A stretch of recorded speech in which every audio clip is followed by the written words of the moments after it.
Alléluia. Ne renversez jamais votre muraille de protection.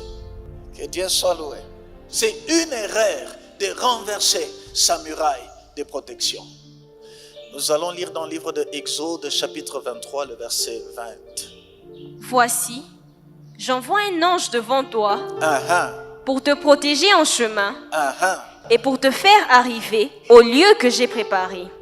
Chaque enfant de Dieu, Dieu lui donne un ange pour le conduire et pour le protéger jusqu'à ce qu'il va arriver dans son héritage, dans sa bénédiction, dans son destin.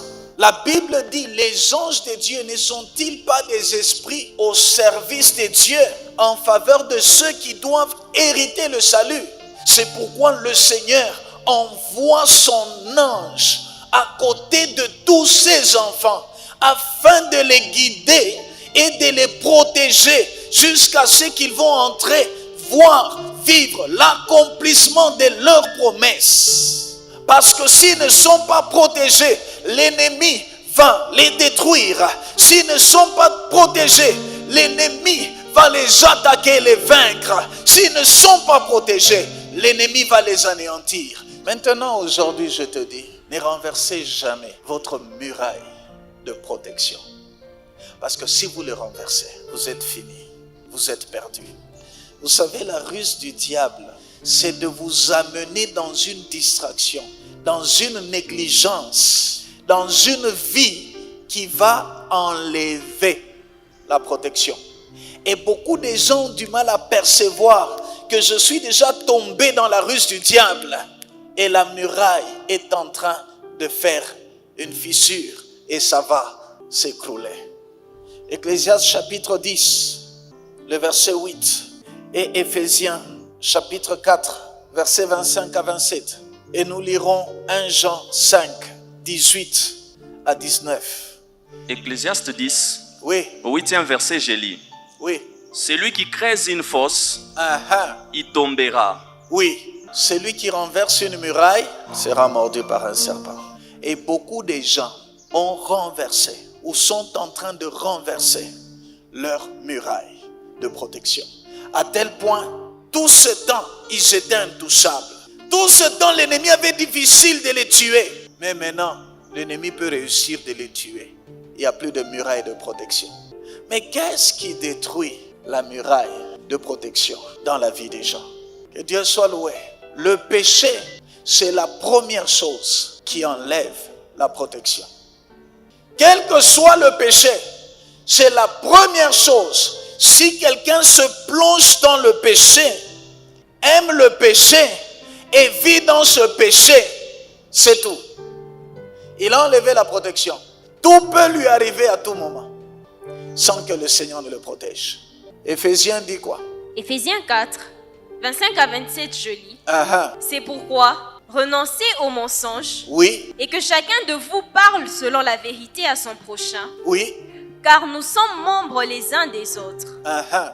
Si vous vous mettez en colère, ne péchez point, Oui, que le soleil ne se couche pas sur votre colère oui. et ne donnez pas accès au diable. Ne donnez pas accès au diable. Pour dire ce que je viens de dire avant, donne accès au diable. Renverse la muraille de protection. C'est une erreur de renverser sa muraille de protection en donnant accès au diable.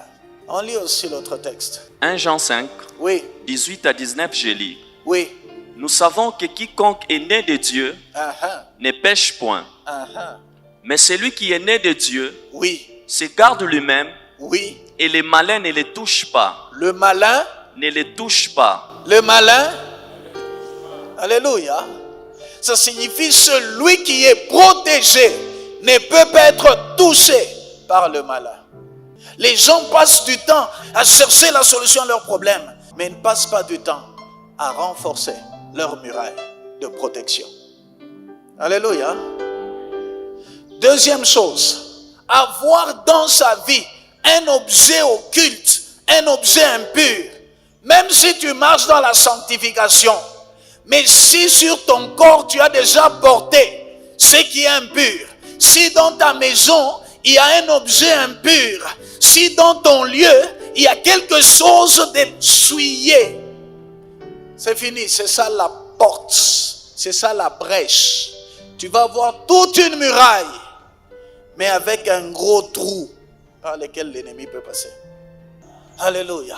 Jusqu'aujourd'hui, il y a des enfants de Dieu qui continuent à porter des bijoux, à porter des habits qu'ils ont reçus par la voie de la prostitution, par la voie de la sexualité, par la voie du péché.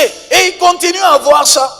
Il y a des gens qui ont des objets occultes. C'est un habit, mais un habit qui a des inscriptions démoniaques. Un habit qui a des symboles démoniaques. Parfois on achète par ignorance sans le savoir. Mais on constate que ma santé ne marche pas. Tu vas à l'hôpital, tu pries, tu fais ce que tu peux faire. Mais ta santé est toujours touchée. Peuple de Dieu, si tu renverses ta muraille de protection, alors tu sauras que tu as perdu Dieu.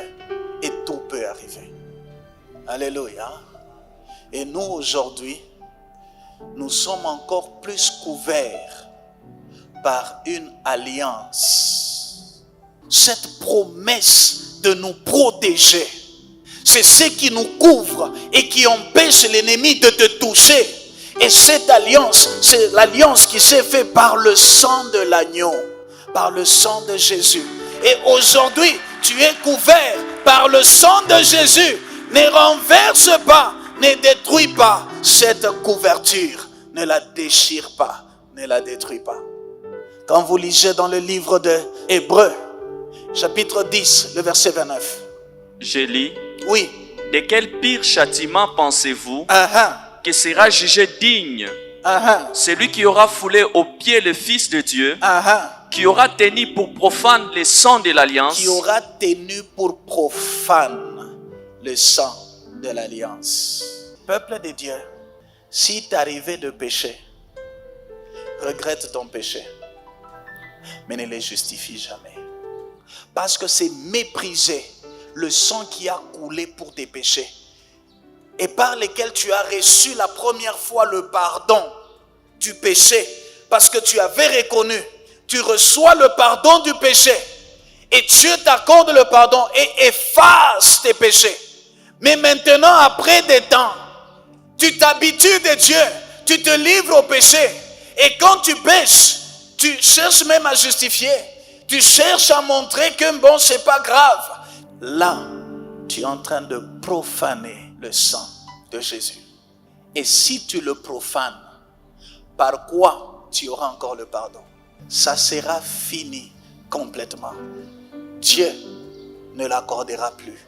Si nous péchons volontairement, après avoir reçu la connaissance de la vérité, il ne reste plus de sacrifice pour le péché, parce que le sang a été profané.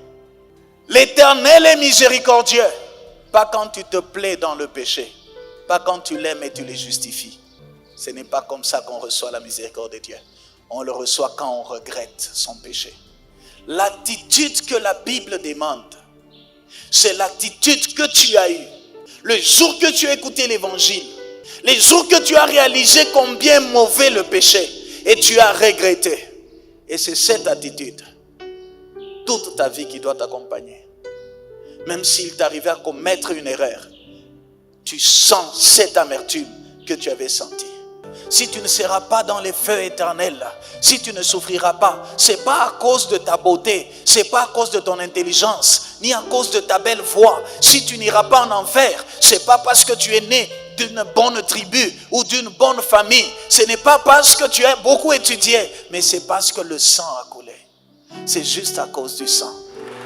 Juste à cause du sang, l'ennemi ne peut pas te toucher. Juste à cause du sang de Jésus, les sorciers ne peuvent pas te toucher, ni toucher ce qui est à toi, parce que tu as été racheté par le sang de Jésus. Tu as été racheté pour Jésus. Personne ne peut te toucher. Mais si tu négliges et tu profanes ce sang, par ton orgueil, sachez que vous êtes en train de profaner le sang de l'alliance, le sang de Jésus. et c'est déjà la perdition. C'est un danger. Ne renversez pas la muraille de votre protection.